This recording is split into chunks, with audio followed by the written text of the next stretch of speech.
رحمت کائنات کی زندگی کے آخر میں دو بڑے نبوت کے دعوے دار بن بیٹھے کہ ہم بھی نبی ہیں، نبوت کا دعویٰ کر دیا، اپنے ساتھ لوگوں کو جمع کر لیا، فوجیں بنا لی، مسلمانوں کے ساتھ جنگیں ہوئیں۔ ان میں ایک مسیلمہ تھا اور ایک اسود انسی تھا۔ مسیلمہ نے ایک خط بھیجا رحمت کائنات کے نام، من مسیلمہ تھا رسول اللہ الی محمد رسول اللہ۔ مسیلمہ جو اللہ کا رسول ہے اس کی جانب سے، محمد جو اللہ کے رسول کی جانب۔ اور اس خط میں لکھتا ہے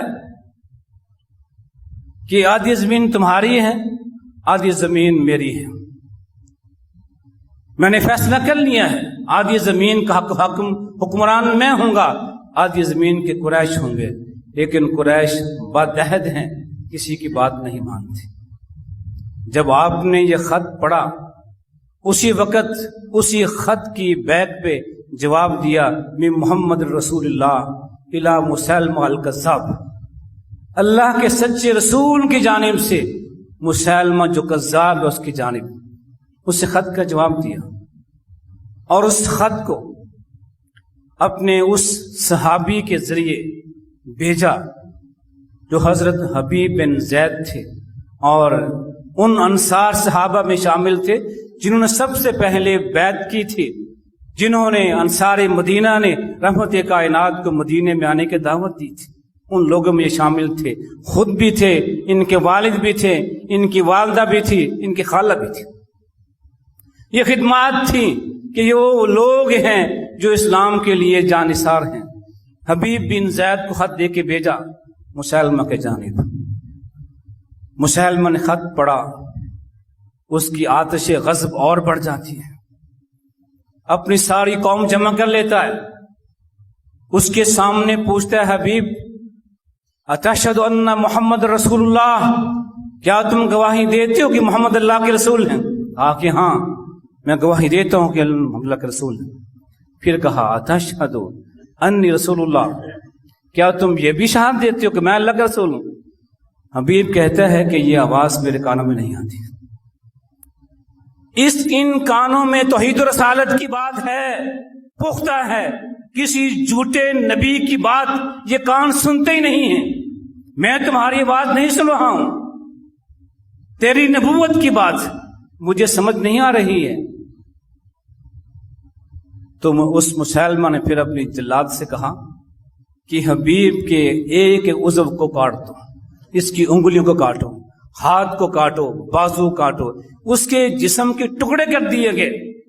لیکن اس صحابی نے استقامت کا پہاڑ بن گئے تھے کہ کہا کہ نہیں، تم جو چاہو کر لو، میرے جسم کے ٹکڑے کر دو، لیکن تیری نبوت کو میں مان لوں یہ ممکن نہیں ہے۔ وگرنہ اسلامی احکامات کی روح سے یہاں اجازت تھی اپنی جان بچانے کے لیے کلمہ کفر کہہ لیں، جان بچا لیں، اجازت تھی، رخصتی کا، لیکن نہیں۔